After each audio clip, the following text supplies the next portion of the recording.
తమిళనాడు అసెంబ్లీకి కొన్ని నెలల్లో ఎన్నికలు జరగనున్నాయి. ఈ నేపథ్యంలో నటుడు విజయ్ పార్టీ టీవీకేకు ఎన్నికల సంఘం విజిల్ గుర్తును కేటాయించింది. అలాగే మరో నటుడు కమల్ హాసన్ పార్టీ మక్కల్ నిధి మయ్యంకు బ్యాటరీ టార్చ్ గుర్తును కేటాయించినట్లుగా తెలిపింది.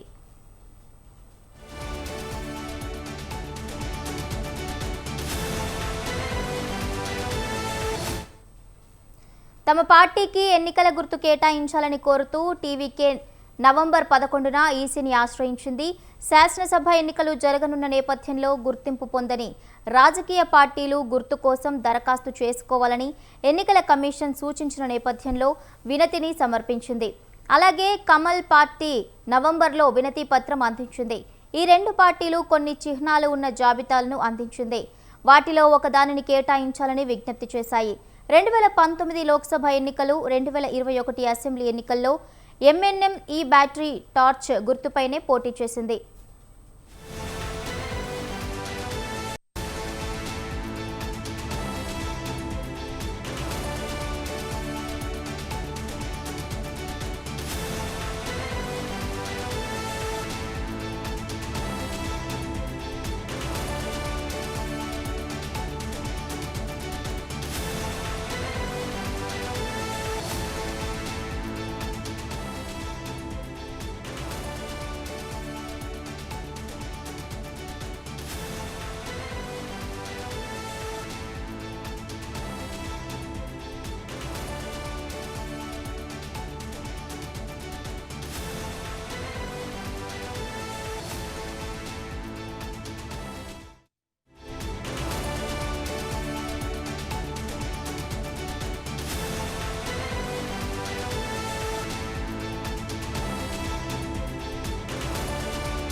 తమిళనాడు అసెంబ్లీకి కొన్ని నెలల్లో ఎన్నికలు జరగనున్నాయి. ఈ నేపథ్యంలో నటుడు విజయ్ పార్టీ టీవీకేకు ఎన్నికల సంఘం విజిల్ గుర్తును కేటాయించింది. అలాగే మరో నటుడు కమల్ హాసన్ పార్టీ మక్కల్ నిధి మయ్యంకు బ్యాటరీ టార్చ్ గుర్తును కేటాయించినట్లుగా తెలిపింది.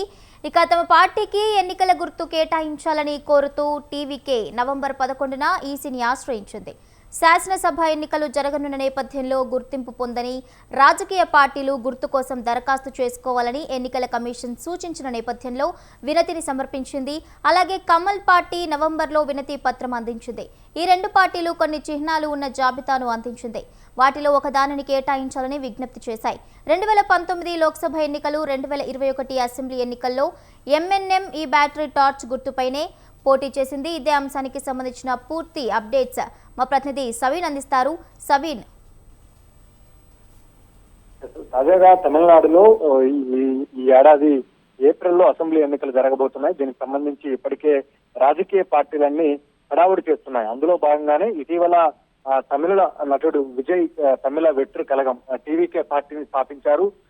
రాష్ట్ర వ్యాప్తంగా పర్యటనలు చేస్తున్నారు. ఈసారి టీవీకే పార్టీ అటు అధికార డిఎంకే కూటమికి, అటు ప్రతిపక్ష అన్నా డిఎంకే కూటమికి గట్టి పోటీ ఇస్తుందనే ప్రచారం జరుగుతున్న నేపథ్యంలో తాజాగా కేంద్ర ఎన్నికల సంఘం ఎన్నికల గుర్తును టీవీకే పార్టీకి కేటాయించింది. ముఖ్యంగా విజిల్ గుర్తును విజయ పార్టీకి కేటాయిస్తున్నట్లు కేంద్ర ఎన్నికల సంఘం అధికారికంగా ప్రకటించింది. రాష్ట్ర వ్యాప్తంగా చిన్న పార్టీలతో పొత్తులు కుదుర్చుకొని అన్ని స్థానాల్లో పోటీ చేయాలని టీవీకే అధినేత విజయ్ భావిస్తున్నారు. అందులో భాగంగానే ఇటు డిఎంకే కాంగ్రెస్ కూటమికి, అటు అన్నా డిఎంకే బీజేపీ కూటమికి దూరంగా ఉంటూ వస్తున్నారు. మరోవైపు ప్రస్తుతం మక్కల్ నీతిమయం పార్టీ అధినేతగా ఉన్నటువంటి సినీ నటుడు కమల్ హాసన్ రాజ్యసభ సభ్యుడిగా ఉన్నారు. డిఎంకే కూటమిలో భాగంగా ఉన్నారు. ఆయన పార్టీకి కూడా స్టార్ట్స్ బ్యాటరీ గుర్తును కూడా కేటాయిస్తూ కేంద్ర ఎన్నికల సంఘం నిర్ణయం తీసుకున్నట్టుగా తెలుస్తోంది. ముఖ్యంగా గతంలోనే ఈ రెండు పార్టీలకు సంబంధించిన ఈ రెండు పార్టీలు కేంద్ర ఎన్నికల సంఘానికి తమ పార్టీకి ఎన్నికల చిహ్నాలను కేటాయించాలంటూ కేంద్ర ఎన్నికల సంఘం వద్ద అప్లికేషన్ పెట్టుకున్నాయి. దీంతో కేంద్ర ఎన్నికల సంఘం తాజాగా అసెంబ్లీ ఎన్నికలు సమీపిస్తున్న నేపథ్యంలో గుర్తులు కేటాయిస్తూ నిర్ణయం తీసుకుందని చెప్పుకోవచ్చు. మొత్తానికైతే ఈసారి తమిళనాడులో ఎన్నికలు హోరాహోరీగా జరగబోతున్నాయి. ఇప్పటికే అన్నాడీఎంకే బీజేపీ కూటమి ఎన్డీఏ కూటమి తమ కూటమిని బలోపేతం చేసుకునే విధంగా అడుగులు వేస్తోంది. అందులో భాగంగా తాజాగా దినకరన్ పార్టీని కూడా కలుపుకున్నారు. అటువైపు పిఎంకే పార్టీని కూడా తమ కూటమిలో చేర్చుకున్నారు. మరోవైపు తాజాగా టీవీకే పార్టీకి సంబంధించి విజయ్ కూడా ఒకవేళ డిఎంకే కూటమి కాంగ్రెస్ పార్టీకి ఎక్కువ స్థానాలు కేటాయించకపోతే తమ కూటమిలోకి రావాలంటూ కాంగ్రెస్ పార్టీకి ఆహ్వానం పలుకుతున్నారు. అందులో భాగంగానే టీవీకే పార్టీకి విజిల్ గుర్తు, మరోవైపు కమల్ హాసన్ పార్టీకి టార్చ్ లైట్ గుర్తు కేటాయిస్తూ కేంద్ర ఎన్నికల సంఘం తాజాగా నిర్ణయం తీసుకుంది. కాబట్టి ఒకవేళ ఈ రెండు పార్టీలు ఎన్నికల్లో పోటీ చేస్తే కేంద్ర ఎన్నికల సంఘం ఇచ్చినటువంటి ఈ అధికారిక చిహ్నాలతో అభ్యర్థులను పోటీలోకి నిలిపే అవకాశం మాత్రం మనకు స్పష్టంగా కనపడుతోంది. Right, thank you సవిన్, thank you for the updates.